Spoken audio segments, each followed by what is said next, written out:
Class 11th के विद्यार्थियों का आज की क्लास में हार्दिक स्वागत है। जैसा कि पिछली क्लास में हमने सीक्वेंसेस एंड सीरीज यानी अनुक्रम और श्रेणी में एक्सरसाइज 8.2 के क्वेश्चन नंबर सेकंड तक के क्वेश्चंस को हमने सॉल्व कर लिया था। आज हम क्वेश्चन नंबर 3 और इसके आगे के क्वेश्चंस देखते हैं। क्वेश्चन नंबर 3 में कह रहा है कि 5th term, 8th term and 11th term of a geometric progression is given P, Q, S respectively, then so that Q square equal to PX। यानी कि किसी गुणोत्तर श्रेणी का पांचवा पद, आठवां पद और 11वां पद क्रमशः P, Q and S दिया हुआ है, तो प्रदर्शित कीजिए या सिद्ध कीजिए कि Q square is equal to PX होगा। अब यहाँ पे हम आते हैं, T5 equal to small p दिया है, T8 equal to small q दिया है and T11 equal to small s दिया हुआ है। यानी कि 5th टर्म ऑफ GP दिया है small p, 8th term of GP दिया है q और 11th टर्म ऑफ GP दिया हुआ है s। तो यहाँ पे जैसा कि आपको मालूम है T5 क्या हो जाएगा, AR to the power n-1 यानी 5-1 that is equal to p हो जाएगा और यहां से आपको मिल जाएगा AR के power 4 is equal to p, equation number 1। फिर T8 क्या हो जाएगा, AR to the power 8-1 that is equal to q यानी AR to the power 7 is equal to q हो जाएगा, ये इक्वेशन नंबर 2 हो जाएगा। और T11 को हम क्या लिख सकते हैं, AR to the power 11-1 that is equal to s यानी AR to the power 10 is equal to S हो जाएगा, इक्वेशन नंबर 3 हो जाएगा। यहां पे हम लोगों को प्रूव करना है Q square is equal to PX, तो हमने प्रूविंग पार्ट का राइट हैंड साइड लिया। Right hand side is equal to आपको क्या दिया है, लेफ्ट साइड दिया है Q स्क्वायर, राइट साइड दिया है PS, P और S दिया हुआ है। अब आपको करना यह है, इक्वेशन नंबर 1 से P की वैल्यू और इक्वेशन नंबर 3 से S की वैल्यू इसमें सब्स्टिट्यूट करनी है। P is equal to equation number 1 से क्या है, AR टू द पावर 4 है, A into R to the power 4 हो गया और S की वैल्यू इक्वेशन नंबर 3 से क्या है, AR टू द पावर 10 है। दोनों को जब आप मल्टीप्लाई करेंगे तो ये वैल्यू हो जाएगी A square R to the power 4 और प्लस 10 R के पावर 14। अब इसको आप ऐसी शिफ्टिंग करेंगे कि ये Q के टर्म में आ जाए, तो जैसा कि आप देख पा रहे हैं इसको हम लिख सकते हैं AR के पावर 7 और का होल स्क्वायर, यानी कि AR टू द पावर 7 इंटू AR टू द पावर 7 की वैल्यू क्या हो जाएगी, A square R to the power 14 हो जाएगी।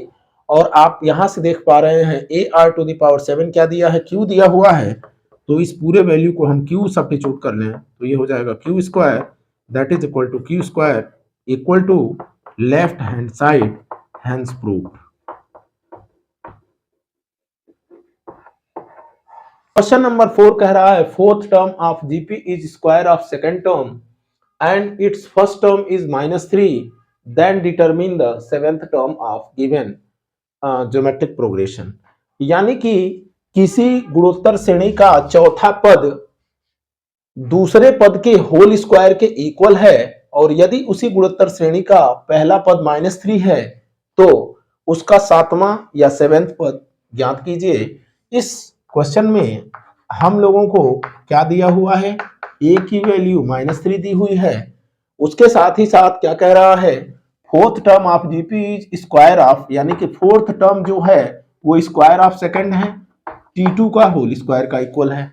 और इसके साथ साथ हम लोगों को T7 कैलकुलेट करना है, 7th टर्म हम लोगों को कैलकुलेट करना है। गिवन कंडीशन के according A is equal to -3, 4th term जो है सेकंड टर्म के होल स्क्वायर और 7th टर्म को हम लोगों को कैलकुलेट करना है। T4 की वैल्यू फार्मूले के अकॉर्डिंग क्या हो जाएगी, AR to the power 4-1 equal to T2 क्या हो जाएगा, AR टू द पावर 2-1 का होल स्क्वायर हो जाएगा। इसको सिंप्लीफाई करते हैं, AR टू द पावर 4-1 3 हो जाएगा और यहाँ AR होगा होल स्क्वायर जब करेंगे, होल स्क्वायर जब कर लेंगे हम तो A square into R square हो जाएगा। R स्क्वायर का एक पावर R क्यूब के पावर से बैलेंस हो जाएगा, एक का एक पावर भी इससे बैलेंस होगा। तो हमको क्या मिलेगा यहाँ, R is equal to A into R, sorry R equal to A। अब यहां से आपको A की वैल्यू -3 मिली है, R इज इक्वल टू -3 आपको मिल गया और जब r की वैल्यू -3 मिल गई, हेंस T7 आपको कैलकुलेट करना है। T7 की वैल्यू क्या हो जाएगी, AR⁻7 - 1 means A into R⁻6 हो जाएगा। A इंटू R की वैल्यू आपको मिली है -3⁻6 और A की वैल्यू ऑलरेडी यहां से -3 मिली ही हुई है, -3, तो ये हो जाएगा -3 इंटू -3 के पावर 6 है, यानी इवन क्वांटिटी है, तो ये हो जाएगा 3⁻6। टोटल वैल्यू हो जाएगी -3⁻7। -3⁻7 की जो वैल्यू होगी वो हो जाएगी -2187। इस तरह से क्वेश्चन नंबर 4 का आंसर हो जाएगा -2187।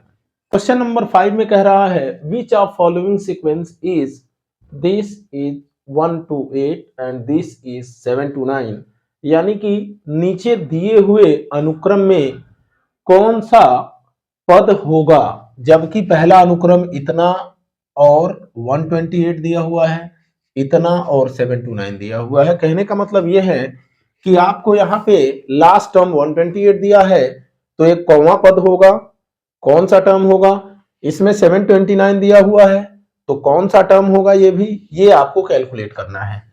जैसा कि आप देख पा रहे हैं, यदि हम क्वेश्चन 5 का ए पार्ट सॉल्व करें तो यहाँ पे ए की वैल्यू 2 है। कॉमन रेशियो निकालने के लिए आपको क्या बताया गया था, हमने आर की वैल्यू आपको बताई थी second term upon first term, यानी 2√2/2 that is equal to third term upon second term means 4/2√2। अब आप देखेंगे ये वैल्यू इससे कैंसिल होगी और ये वैल्यू इससे कैंसिल होगी, यानी ये हो जाएगा √2 इक्वल टू 2/√2 और ये 2/√2 क्या हो जाएगा, √2 इंटू √2/√2, एक √2 से कटेगा, √2 इज इक्वल टू √2 हो जाएगा। कहने का मतलब यहाँ पे क्या आया, आर की वैल्यू जब ये दोनों वैल्यूज आपस में इक्वल आ गई तो जो इक्वल वैल्यू आएगी वही कॉमन रेशियो की वैल्यू हो जाएगी, यानी यहां से हम लिख सकते हैं r is equal to √2। This implies that r is equal to √2। आपको a की वैल्यू मिल गई 2, कॉमन रेशियो r की वैल्यू मिल गई √2, आपको tn दिया हुआ है, tn इज इक्वल टू 128। आप यहां पे कंसीडर करेंगे लेट nth टर्म इज 128, मान लिया एनवा पद 128 के इक्वल है, तो एनवे पद के फार्मूले से जीपी में क्या हो जाएगा, AR⁻n-1 इज इक्वल टू 128। यहाँ पे ए की वैल्यू क्या है, आपको मिली है 2, आर की वैल्यू आपको क्या मिली है √2 to the power n-1 that is equal to 128 हो जाएगा। अब आप देखेंगे यहां पे 2 को जब हम √2 में मल्टीप्लाई करेंगे तो ये √2 का होल स्क्वायर होगा और ये √2 हो जाएगा n-1 के, और इसको जैसा कि आप जानते हैं यदि 2 के इस पावर में हम लिखें तो 2 टू दी पावर क्या हो जाएगा, 7 हो जाएगा। अब आप यहाँ √2 का पावर 2 है, यहाँ √2 का पावर n-1 है, दोनों सेम बेस है तो पावर ऐड हो जाएंगे, ये हो जाएगा √2 to the power n-1 plus 2, n-1 plus 2। और जैसा कि आप जानते हैं यहाँ 2 है, इसको हम क्या लिख सकते हैं, √2 इंटू √2 लिख सकते हैं, ये वैल्यू हो जाएगी 7 के। अब आप इसको सिंप्लीफाई कर लीजिए, ये हो गया √2 के पावर n-1 प्लस 2 यानी n प्लस 1 हो गया, और दैट इज इक्वल टू ये √2 का होल स्क्वायर हुआ, और जब पावर का पावर होगा तो पावर आपस में मल्टीप्लाई हो जाएगा, यानी ये हो जाएगा √2 to the power whole square, इसको हम ऐसे लिख ले रहे हैं √2 का होल स्क्वायर और पूरे का पावर 7 है, तो ये 7 पावर 2 से मल्टीप्लाई करेगा 14 हो जाएगा, और जब दोनों साइड में बेस इक्वल हो जाए तो उनके पावर आपस में इक्वल हो जाते हैं, यानी यहां से आपको मिल जाएगा n plus 1 equal to 14। This implies that 1 को जब आप इधर भेजेंगे तो n is equal to 13 means 128 जो होगा n की जगह 13 आप रखेंगे, यानी कि 13वां पद या 13th टर्म जो होगा 128 के इक्वल हो जाएगा। अब हम आते हैं क्वेश्चन नंबर 5 के पी पार्ट में, बी पार्ट में क्या दिया हुआ है आपको, ए की वैल्यू √2 दी हुई है। आर आप यहां की तरह से जब कैलकुलेट करेंगे तो वैल्यू आपको मिल जाएगी 3/√3 दैट इज इक्वल टू √3। और हमने यहां कंसीडर कर लिया लेट nth टर्म इज 729, और जब nth टर्म 729 है तो nth टर्म का फार्मूला आपको क्या मिल जाएगा, ar⁻n-1 इक्वल टू 729। a की वैल्यू आपको यहां √3 मिली हुई है, r की वैल्यू भी आपको √3 मिली हुई है, और यहां पे मिली है 729। यहां पे ये और ये बेस सेम है तो पावर ऐड हो जाएगा, यानी इसको हम लोग लिख सकते हैं √3 प्लस 1 n-1 और जब 729 को हम 3 के पावर में ले जाएंगे या रिप्रेजेंट करेंगे तो ये हो जाएगा 3⁶। अब जब 3 को हम अंडर रूट में सब्स्टिट्यूट करेंगे तो हमको क्या भी वैल्यू मिलेगी, √3 यहाँ n हो जाएगा और ये हो जाएगा √3 into √3 whole to the power 6। और जैसा कि हमने इस क्वेश्चन में यहां पे किया था ठीक वही काम यहां पे हम करेंगे। ये हो जाएगा √3 का होल स्क्वायर और पूरे का पावर 6 होगा, और इधर हमको मिला है √3 का पावर n।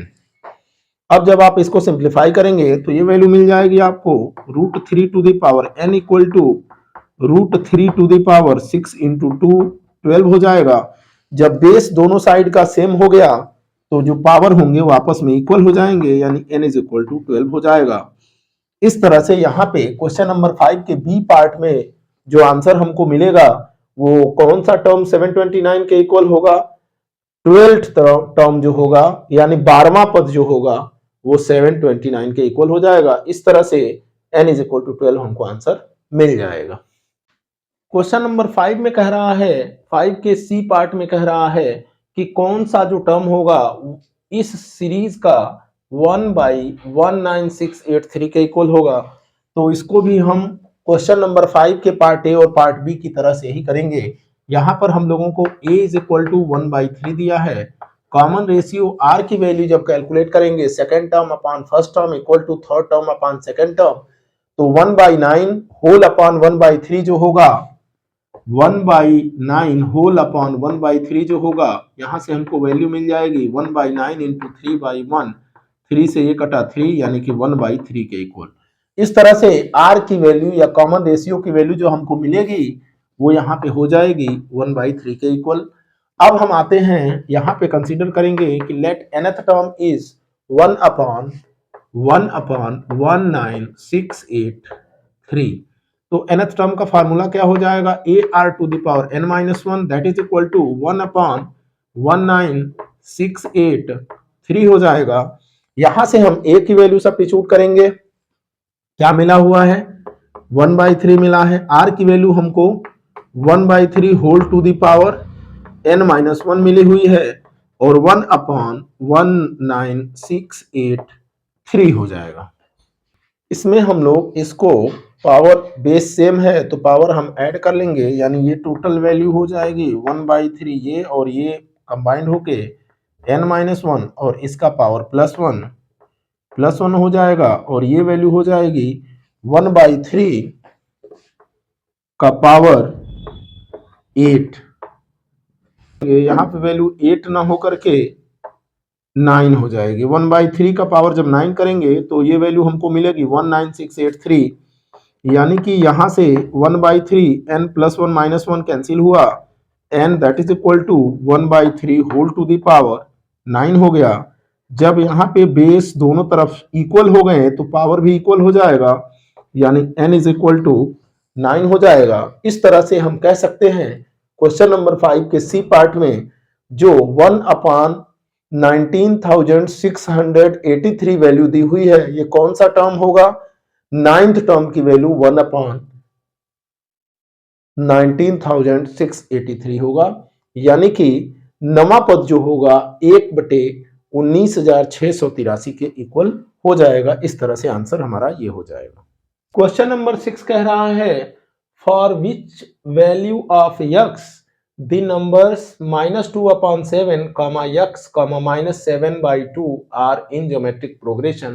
यानी x के किस मान के लिए दी हुई संख्याएं -2/7, x, -7/2 गुणोत्तर श्रेणी में होगा। तो जैसा कि आपको मालूम है, हमने इस चैप्टर के स्टार्टिंग में आपको बताया था, किसी भी सीक्वेंस को जीपी में होने के लिए क्या होना चाहिए होता है, second term upon first term equal to third term upon second term. तो यहां से आप लिखेंगे दी हुई संख्याएं यानी given numbers will be in GP, then x upon -2/7 will be equal to -7/2 upon x।